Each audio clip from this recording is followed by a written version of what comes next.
What's shaking, YouTube? No chance here. Today we're going to talk about how to suck less as a medic.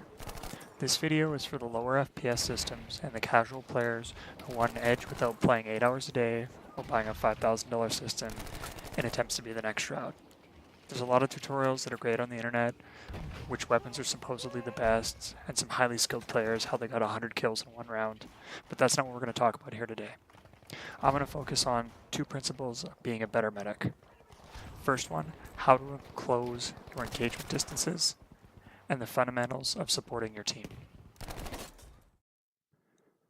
First, we're going to talk about weapon choice.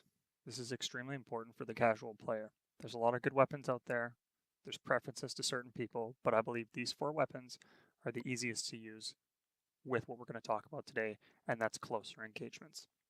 So if you're using these weapons, the one I'll start out with is a Swomy, because you're going to get that first if you're a newer player.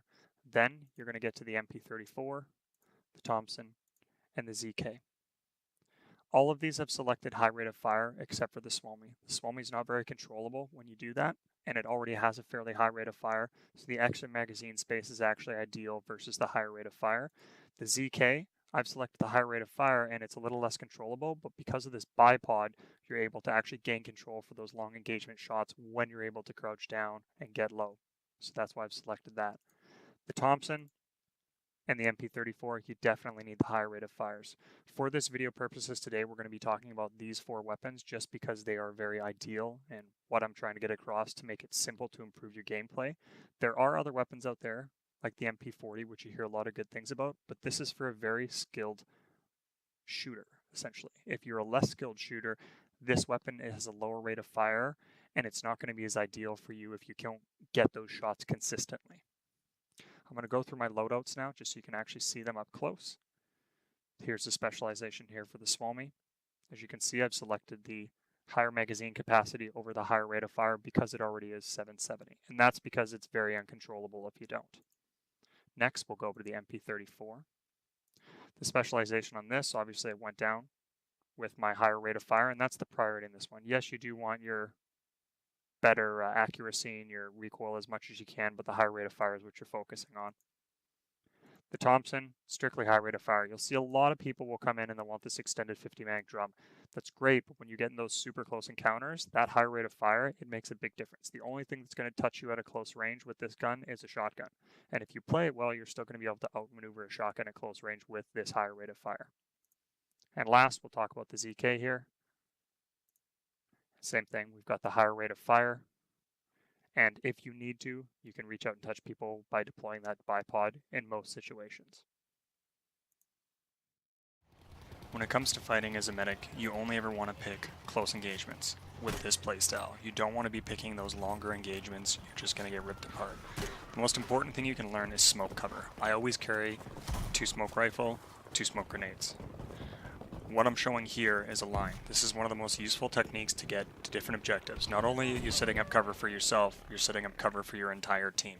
This allows you to push forward and maintain cover and close engagements. So if someone wants to push you, they have to push through the smoke, and now you are at an advantage because you're in close combat.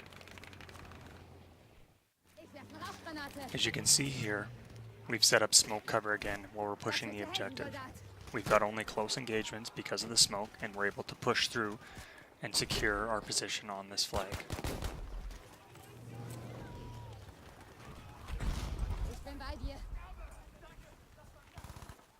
As we push this objective, notice how we're moving from cover to cover, making sure we're not exposed, picking up our teammates as we see fit along the way. In this next maneuver, you're going to see me push up. It's a little bit risky, but once I get to cover, I'm going to use a one-on-one engagement. Medics are best suited for one-on-one engagement. Once you get into multiple engagements, it's a lot more difficult to maintain superiority. So I take out one player, I use the smoke. I cover myself, and now after this I'm going to move to push the next player. Take one, pull back, reload. Never taking more than one-on-one engagement. This complicates it a lot more once you do that. Each time pulling back, securely reloading, never being exposed for more than 2 to 3 seconds. Now I've thrown a smoke to the left and I have a smoke on the right, so my vision of where I can get shot from is limited. It allows me to actually maintain better composure and maintain better fighting because I'm not looking 4 or 5 different directions. This is a prime example of one-on-one situations, pulling back to cover, and maintaining that really close engagement style play. And finally, when it comes to close encounters, I'm going to teach you one of the most important things that I learned in this game: going low with smoke. So you'll see coming up here, as I approach smoke, I'm actually going to go low, because the bottom foot of a smoke grenade, you have better visibility than people above. So you can see here, my visibility is reasonable, but someone pushing the smoke has no clue I'm there. I can now shoot that player without hidden knowledge of me being there.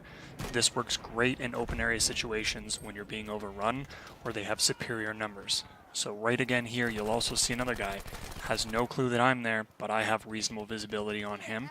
It gives me a superior tactical advantage, even if I'm not as good a shot and I'm just a casual player. I can beat much better players with this advantage. Now that you understand the key components of what weapons to use as a less skilled player and how to keep close engagements to give yourself tactical advantage, I'm going to talk about the fundamentals of supporting your team. This is a good example because we're doing a bridge push. We've got about 5 or 6 guys. They've got most of their team up ahead. There's no way that I can individually push this. Not a chance, especially not with a close combat medic weapon. So what I'm going to do is I'm going to prioritize keeping my team alive. There's about 6 of us here, and I'm going to make sure every time a guy goes down, I'm there right away, pick them up. Every chance I have between that, I'm going to smoke, push up, and keep healing as I go. This is really important to understand as a one-on-one medic and a less skilled player. You do not always have the opportunity to push. You need to work with your team, keep them supported, keep them moving, because numbers is going to push even the best of players back at a certain point. So if you can keep up with that, you're eventually going to push them back. Now you'll see here in a second, I actually deplete my smokes. So now I'm not very useful because I can't get those close engagements. So what I'm going to do is I'm actually going to call in support for myself, get myself reloaded. This is a really good tactic because a lot of people are worried about V1 strikes, they're worried about artillery, but they never think about actually making sure their team's resupplied. So coming up here, I'm going to drop the resupply, get my smokes back, and then keep helping my team push.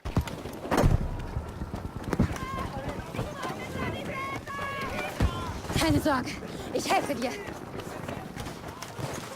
Ich bin bei dir, ja? Halt still, ich bin ja da. Ich kümmere mich um dich.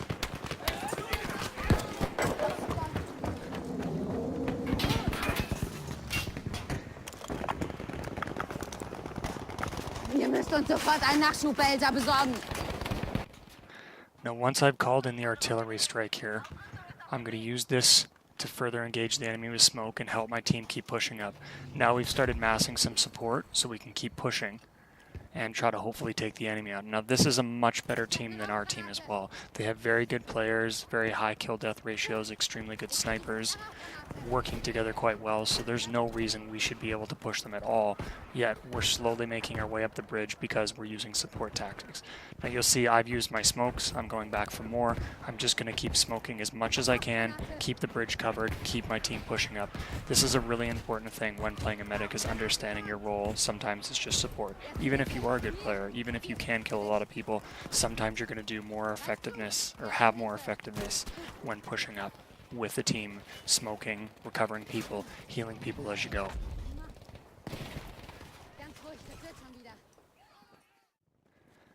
Another fundamental of supporting your team is prioritizing where you smoke. Now you'll see here, I'm going to come into an open field and an MG is going to look at us.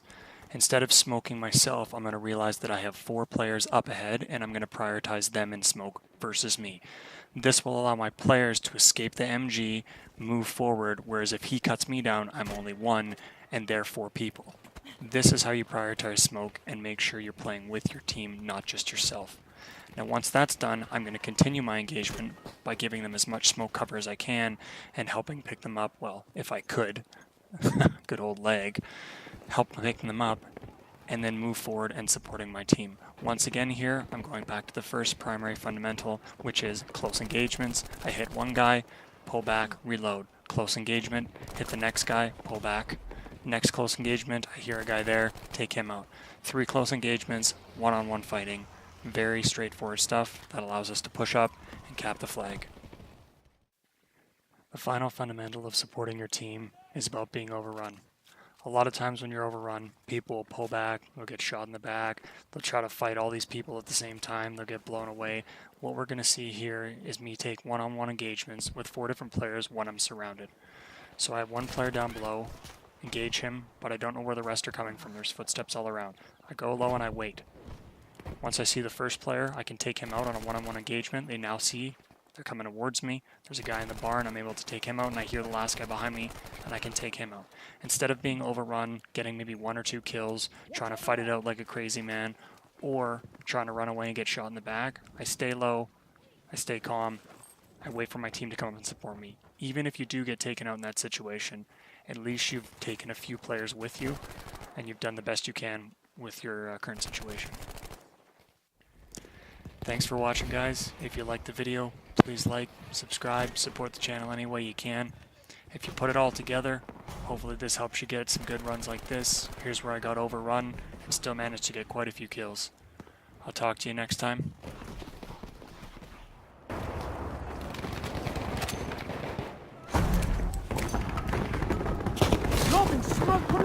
Alert! We are losing objective Able.